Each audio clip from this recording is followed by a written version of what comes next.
السلام علیکم۔ یہ امیر شام ہیں، سیریا کے پریزیڈنٹ ہیں احمد الشیخ۔ انہوں نے ایک بہت بڑے پروجیکٹ کا آغاز کیا۔ اس کے بعد خمس میں انہوں نے عوام سے خطاب کیا، جہاں پر لاکھوں لوگ ان سے اظہار محبت، اظہار عقیدت کے لیے جمع ہوئے تھے۔ تو ایران کے پروپیگنڈا بریگیڈ سے سوال ہے کہ آپ اپنے ملک کے تمام وسائل ان کو بدنام کرنے کے لیے لگا رہے تھے، انتہائی فضول پروپیگنڈا کرتے رہتے تھے۔ اسرائیل کے ٹریننگ یافتہ غنڈوں کو ایران نے سپورٹ کی ان کے مقابلے میں۔ آپ کا جو پالتو کتا تھا بشار الاسد، وہ تو کسی سنگل شامی سویلین کے سامنے نہیں جا سکتا تھا۔ اس نے اپنی ایک غنڈہ فورس بنائی تھی، اس غنڈہ فورس کے درمیان ہی رہتا تھا وہ۔ یہ ہے اصلی عوامی لیڈر۔ اس وجہ سے وہاں پر انقلاب آیا، اور وہ جو آپ کا غنڈہ تھا اس سے لوگ نفرت کرتے تھے۔ اس دہشت گرد بشار الاسد کی وجہ سے شام کے لوگ ایران سے بھی نفرت کرتے ہیں، کیونکہ ایران بشار الاسد جیسے دہشت گرد کو سپورٹ کرتا تھا۔ شاید ہی دنیا میں بشار الاسد خاندان، اسد فیملی جو ہے،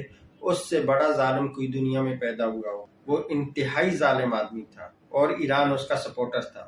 ایران اس کو سپورٹ کرتا تھا، اور ایران اس عوامی لیڈر کے خلاف ہر وقت پروپیگنڈا کرتا ہے۔ جی لاسٹ میں چینل کو سبسکرائب کریں، بیل آئیکن پہ کلک کریں، ویڈیو کو لائک اینڈ شیئر کریں، اور کمنٹس کر کے اپنا فیڈ بیک دیں۔